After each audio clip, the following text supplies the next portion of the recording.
Well, hello and welcome along again to the teaching series, The Jesus That John Knew.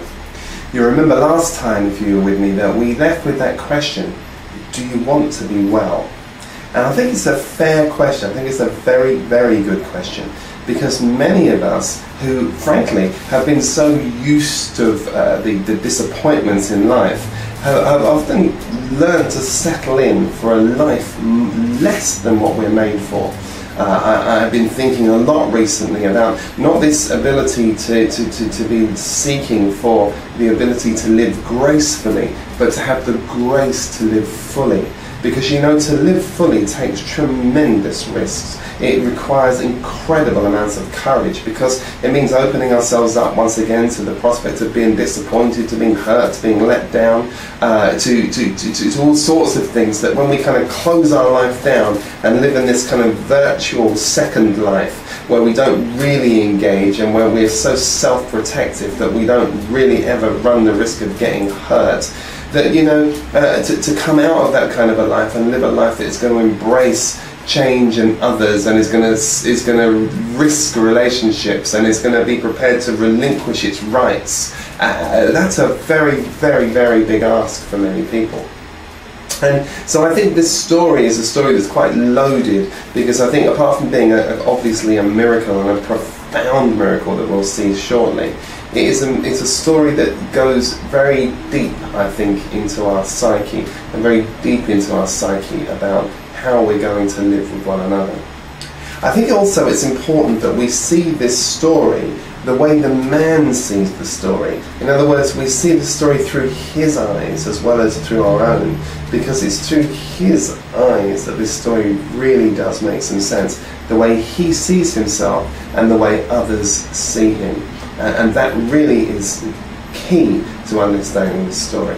So we're in John chapter 5, as you'll probably remember, and we finished last time by reading the text, and it will never do us any harm to read the text again. So let's look at the introductory verses. John chapter 5 and verse 1. After this, speaking of course of the healing of the courtier's son, there was a feast of the Jews, and Jesus went up to Jerusalem.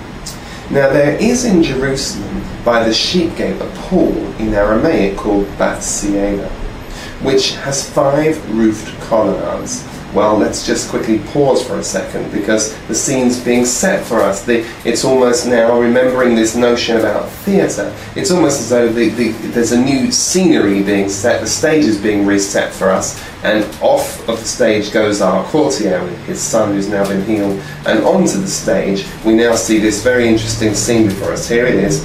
There's a sheep gate.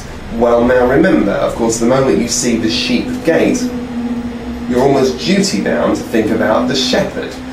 In John chapter 10, John's going to really press into this, and he's going to talk about, he's going to recall Jesus' discussion about how about being the door, about being the gate through which the sheep enter. And he's going to say in John chapter 10, incredibly, that there is only one way. I am the door, Jesus is going to say. I'm the door, and you can only enter through me. And there are others that try and get in by any other way, and religion is the attempt to get into the sheepfold by any other way. But there is this sheep gate, this gate you have to go through. And I think that's going to be significant, because what we're looking at here as we survey this scene is, if you will, there is the sheep gate here, and there are these colonnades, these 5 colonnades, 5 being the number of grace, of course, and then these invalids, or these invalids as I call them, are perched or laying or prostrate, however it might be, around this pool, and they're looking for another way to get in through to the sheep gate, and the sheep gate will take them through into the realm of wholeness and healing. They're looking for something on the outside, something external, to come down into their circumstances to bring them in through to the sheep gate. And along to the sheep gate, which hitherto has been marshalled by false shepherds and hirelings perhaps, comes the good shepherd.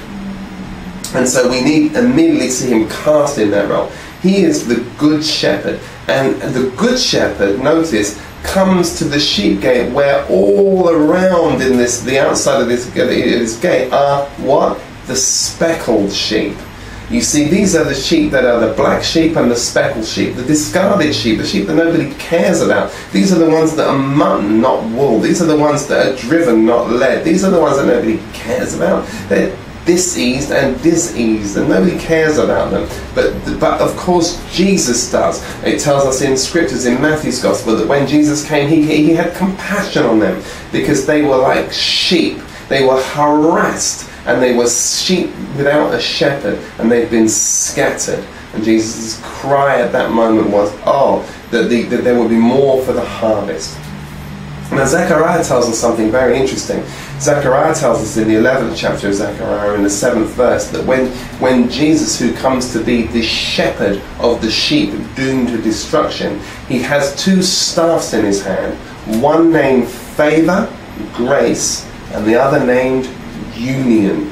And we're going to see these two staffs, Grace and Union, come into play here. Grace is what's going to be dispensed and shown to this unnamed man. But union is going to be Jesus' explanation. And so you hold on to that. So the two staffs, the two pastoral staffs, Zechariah 11 and verse 7, grace and union. Now, so let's watch together as we keep on reading. All right. Well now, in these days lay a multitude of invalids. I want to say that they are invalids, and I think that's an important thing to remember. The Bible says what? Blind, lame, and paralyzed. Now remember, of course, that we're talking now about physical blindness, physical lameness. But Jesus is always going to make the parallel for us, and John's at pains to do that, between the physically blind and the spiritually blind, between the physically paralyzed and the spiritually paralyzed, those who can't walk in the Spirit and those who can't see in the Spirit. And those who can't walk in the Spirit and who can't see in the Spirit are those who are invalids, if you like. They're invalids, they're spiritual invalids, because they can't participate in the life of Christ, and so they find themselves laying around looking for an external hope. But remember, we're talking about people that can't see in the Spirit and people that can't walk in the Spirit. And seeing and walking in the Spirit is the absolute essence, is how you bring together the message of Jesus and the message that Paul brought about Jesus.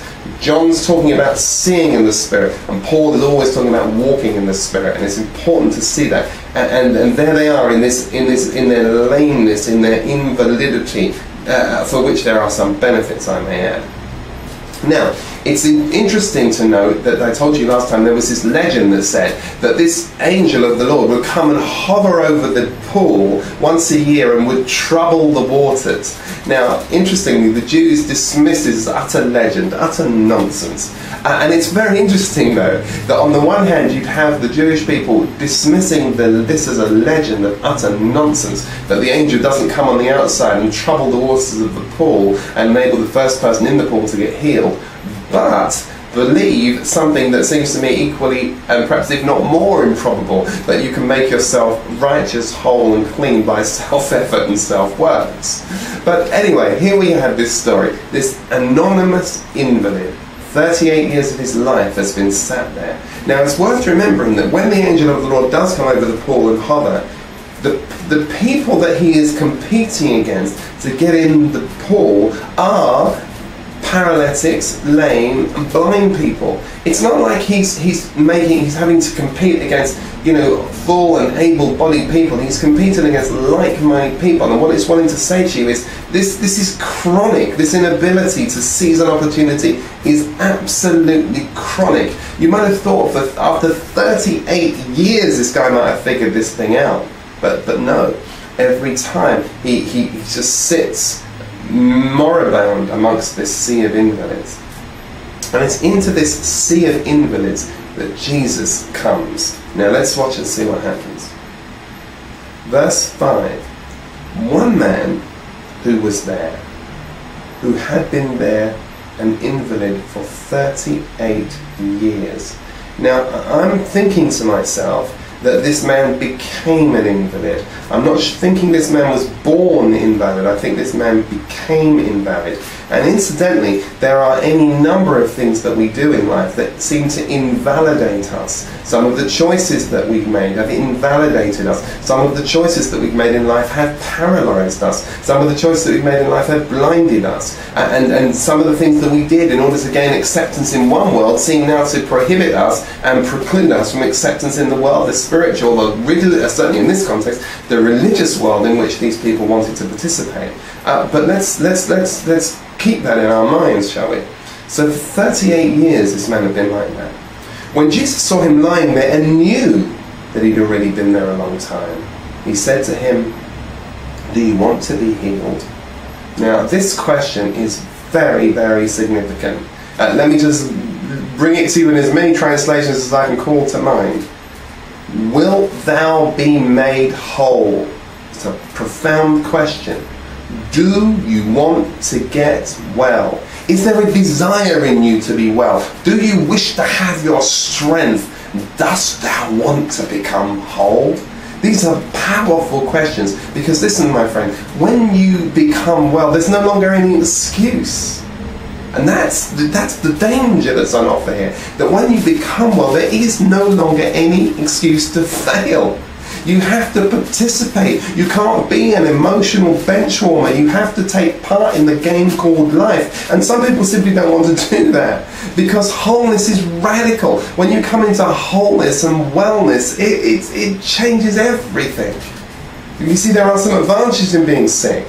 When you're sick, nobody expects anything from you, nobody places any demands on you, nobody has any expectations for you. But then when the excuse has been removed and you have to choose to participate, boy, that's a whole other thing. Listen, as long as I chose to retire into my identity as an orphan, no one's going to expect anything from me. I was abandoned by my mother. I was swapped by my mother, for goodness sake. I was living with my mother. My brother was in an orphanage. My mother wanted to get married to somebody, and he knew about my brother but didn't know about me. Don't even ask me about that. And what did they do? They traded me. They swapped me. I went into an orphanage and he came out and lived with mum and pa, and I don't know what they did together. And if I want to, I can just retire into that and just say, look at me, what do you expect from me? But if I hear the word of the Lord, that if any man be in Christ, he is a new creation, behold, all things have become new and all things are passed away, oh, that raises a whole new situation. But I'll tell you something, in my case, I've been sick for so long, I didn't even know what it meant to be well. And many people are like that, many of us. And you're listening to somebody who was, I want to say, the emotional cripple who heard the word of grace and has taken up his mat and walked. But as long as I chose to cast myself in the identity of the orphan or the invalid, then there will be no walking in the Spirit for me. There'll be just a dragging myself along in self-pity. I pray as we get into this story in these weeks that lie ahead, you will be someone that wants to walk in the Spirit. God bless you. Until next time. Bye-bye.